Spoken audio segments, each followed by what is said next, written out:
ကိုအတွက်မှန်ကန်တဲ့တူဆိုတော့ကိုနားမှာအမှန်တကယ်ရှိချင်တဲ့တူပါဒီအတွက်တူကိုကိုနားကနေထွက်မသွားဖို့တောင်းပန်တိုးရှိုးနေစရာမလိုဘူးတူနောက်ကိုမော်ဒကောပြေးလိုက်စရာလည်းမလိုဘူး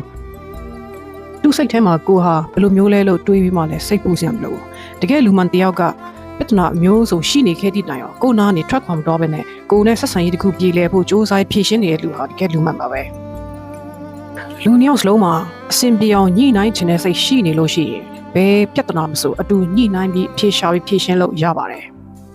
ဆက်ဆံရေးတစ်ခုကိုအဆုံးတတ်သွားစေတာပြဿနာမဟုတ်ပါဘူးဖြေရှင်းဖို့နှစ်ယောက်စလုံးကစိတ်မပါတော့တာကြောင့်ဖြစ်ပါတယ်ဒါကြောင့်မလို့ကို့နားမှာနေချင်တဲ့လူကနီးလန်းရှာမှာဖြစ်ပြီးတော့မှထွက်သွားချင်တဲ့လူကတော့စင်ချေပေးနေမှာဖြစ်ပါတယ်မင်းကိုလက်တွဲဖို့စိတ်မပါတော့တဲ့တူကိုအတင်းဆွဲမထားပါနဲ့မင်းတယောက်တည်းရုန်းကန်နေရတဲ့ဆက်ဆံရေးတစ်ခုအတွက်လည်းအပြင်းပန်းမခံပါနဲ့ဒါအချစ်မဟုတ်ဘူးအတင်းအဓမ္မဆွဲဆက်နေရတဲ့မျောလင်းချက်မဲ့ချင်ပဲဖြစ်တယ်သူ့ဘက်ကစိတ်မပါတော့ရင်မင်းအတွက်လူမှန်မဟုတ်ဘူးမင်းဘလောက်ပဲစ조사အားစိုက်ပါစေဒါကိုပြောင်းလဲလို့မရဘူးဒါကြောင့်သူ့ကိုတွားခွင့်ပြုလိုက်ပါမင်းအတွက်တကယ်လူမှန်ကတော့မင်းအတွက်အမြဲတမ်းစ조사ပေးပါလိမ့်မယ်